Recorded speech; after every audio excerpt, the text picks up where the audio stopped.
नमस्कार, स्वागत है आप सबका। आप देख रहे हैं प्रिय रंजन भारती रिपोर्ट्स। मैं प्रिय रंजन भारती। 19 सितंबर को क्या होगा? संजय राउत और महाराष्ट्र के एक नेता ने दावा किया है कि 19 दिसंबर को भारत में राजनीतिक भूचाल आएगा, जिसका एपिक सेंटर अमेरिका होगा और इस भूचाल में प्रधानमंत्री मोदी की गद्दी चली जाएगी और कोई महाराष्ट्र का नया नेता प्रधानमंत्री बनेगा। अब इसमें कितनी सच्चाई होगी यह देखना महत्वपूर्ण है। कल ही 19 दिसंबर है। दूसरी तरफ अगर देखें तो विपक्ष के नेता लोकसभा में राहुल गांधी जर्मनी की यात्रा पर हैं और हर हमेशा जैसा वो भारत विरोधी एजेंडे पर रहते हैं, भारत के खिलाफ हर तरह का दुष्प्रचार उनका अभियान रहता है, उसी तरह से उन्होंने कल BMW की फैक्ट्री घूमने के दौरान अजीबोगरीब बातें कही थी। वहाँ से भारत विरोधी बयान दिया था। कहा कि भारत में मैन्युफैक्चरिंग ग्रोथ निगेटिव में चल रहा है। ये राहुल गांधी का आकलन है, निगेटिव में चल रहा है। अब उन्हें कौन समझाएगा कि 2014 में भारत में लगभग 30 लाख कारें प्रति वर्ष बनती थीं, जो 2025 में ये आंकड़ा 50 लाख से ऊपर पहुंच गया है। देश की कार कंपनियां टाटा और महिंद्रा पूरे विश्व में अपना परचम लहरा रही हैं, लेकिन राहुल गांधी को तो विदेश की धरती से भारत विरोधी बयान देना ही अच्छा लगता है और इसी के लिए वो जाने भी जाते हैं, जिससे लगातार भारत की छवि खराब हो ये उनको मजा देता है और ये उनका एजेंडा बन चुका है। अब देखिए, महाराष्ट्र के कद्दावर कांग्रेसी नेता पृथ्वीराज चौहान ने क्या कहा। उन्होंने ऑपरेशन सिंदूर पर सवाल उठाए। ऑपरेशन सिंदूर पर सवाल उठाने को तो राहुल गांधी भी उठाते रहे हैं, लेकिन पृथ्वीराज चौहान ने कहा कि शुरुआत के 6-8 घंटे में ही भारत को कड़ी का शिकस्त मिल गई थी। माने ऑपरेशन सिंदूर के पहले ही कुछ घंटों में भारत हार गया था। ये पृथ्वीराज चौहान जो कांग्रेस के बड़े नेता हैं वो कहते हैं। कई फाइटर प्लेन मार गिराए गए और उन्होंने देश के 12 लाख सैनिकों की प्रासंगिकता पर भी सवाल उठा दिया। शायद कांग्रेस को भारत की रक्षा भी अब पसंद नहीं आ रही है। जो देश की सीमाओं की रक्षा करते हैं, हर तरह से जो मुश्किलों का सामना करते हुए भारत माता की रक्षा करने के तत्पर रहते हैं, मौत को गले लगाते हुए वो हर ऊंचाई तक चढ़ते हैं, हर खाई में जाते हैं, हर तरह की जिद्दतें मोल लेने के लिए तैयार बैठे रहते हैं। उनको लेकर के इस तरह का अप्रासंगिक और बेहुदा सवाल उठाया जा रहा है, ये भारत में ही हो सकता है। उन्होंने कहा कि कई 12 लाख सैनिक जो भारत के सेना में हैं वो अप्रासंगिक है। और मजे की बात तो ये कि कोई भी कांग्रेसी इसके विरोध में बोलने को तैयार नहीं हो रहा है, बल्कि सब के सब सुर में सुर मिलाकर बोल रहे हैं। जरा गौर कीजिए, पाकिस्तान में इनके बयानों पर जश्न मना रहे जाते हैं। हमेशा ऑपरेशन सिंदूर के बाद राहुल गांधी ने जिस तरह से डोनाल्ड ट्रंप को लेकर के भारत विरोधी बयान दिए, लगातार वो रैलियों में बोलते रहे, लगातार लोकसभा में भी बोलते रहे, हर जगह हर मुकाम पर वो यही रट लगाते रहे कि ट्रंप के सामने मोदी ने घुटने टेक दिए। इसका करारा जवाब विदेश मंत्रालय ने दिया था और साफ कह दिया था कि किसी और देश की मध्यस्थता न कभी स्वीकार हुई है न करेंगे।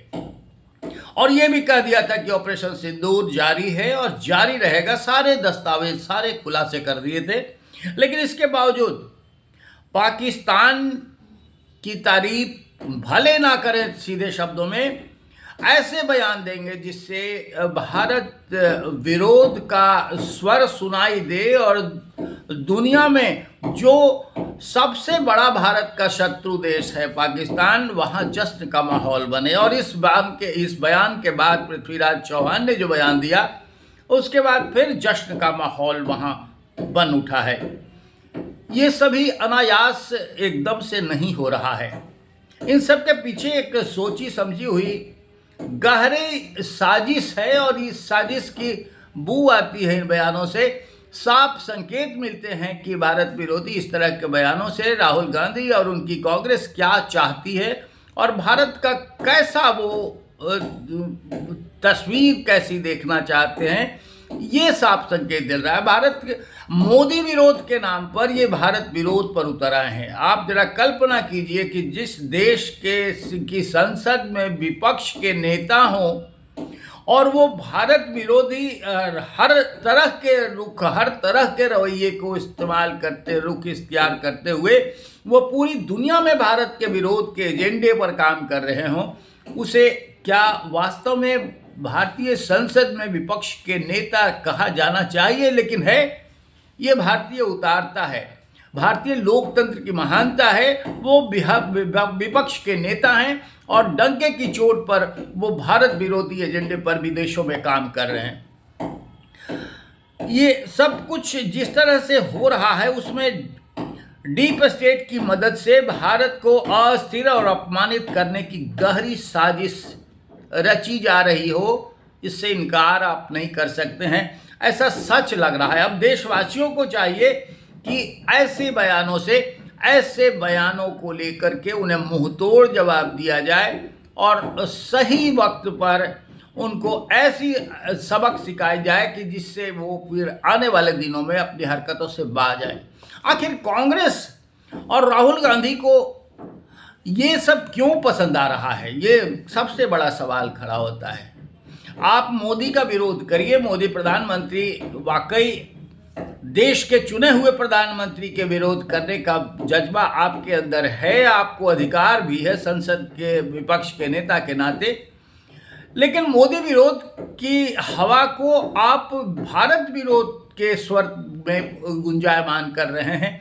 ये कहाँ से लोकतांत्रिक है और ये कहाँ से कभी भी आपके लिए शोभा देता है? लेकिन राहुल गांधी ऐसा कर रहे हैं और कांग्रेस वैसा कर रही है। कांग्रेस को किसी भी सूरत में नहीं है सत्ता से बाहर रहना और वो चाहती है कि किसी भी तरह से छीन झपट करके सत्ता में वो वापस आ जाए। इसलिए आपने देखा होगा कि भारत तेरे टुकड़े होंगे जैसे अंदाज में पिछले दिनों रामलीला मैदान में जिस तरह से रैली कांग्रेस ने आयोजित की थी वोट चोरी के खिलाफ, उसमें मोदी के मौत की कामना की गई और इस तरह की नारेबाजियां की गई। ये नारेबाजी करना अपने आप में इस बात का संकेत कराता है कि राहुल गांधी किस हद तक जा चुके हैं और कांग्रेस आखिर किस तरह से सत्ता में बाहर बने रह करके बेचैन है कि वो किसी भी सूरत में मोदी को तख्ता पलट करके अपनी सवारी वहां ठोक ले और दावेदारी करके वो सत्ता में आ जाए। ये कितना निचले स्तर का सोच है, इसकी आप कल्पना करिए। लेकिन ये सब भारत में ही हो सकता है। राहुल गांधी लगातार, मैंने कई वीडियो इस पर साझा किए कि राहुल गांधी लगातार जब भी भारत के बाहर जाते हैं तो भारत की ही निंदा करते हैं। और हमारे सबसे दुर्भाग्यपूर्ण स्थिति ये है कि कई हमारे मीडिया कर्मी, कई जो खान मार्केट गिरोह के समर्थक लोग हैं, वो लोग राहुल गांधी की पीठ थपथपाते हुए राहुल गांधी को सबसे बड़े नेता और सबसे बड़े मंत्रोच्चार करने वाले व्यक्ति के रूप में प्रतिष्ठापित करते हुए नजर आ रहे हैं। इसलिए ऐसा कर रहे हैं कि उन्हें मोदी किसी भी सूरत में प्रधानमंत्री के पद पर नहीं चाहिए और इसके लिए किसी भी निचले स्तर पर जाने के लिए वो तैयार हैं, जैसा राहुल गांधी कर रहे हैं। विदेशों में भारत की छवि एक तरफ प्रधानमंत्री नरेंद्र मोदी अपने लगातार अथक प्रयासों से लगातार सुगठित कर रहे हैं। भारत विश्व भर में विश्व गुरु के नवाजे जाने की तरफ बढ़ रहा है और वहाँ दूसरी तरफ विपक्ष के नेता राहुल गांधी मोदी विरोध के कारण भारत विरोध पर उतर आए हैं। भारत को विखंडित करने की सीमा तक वो जा चुके हैं।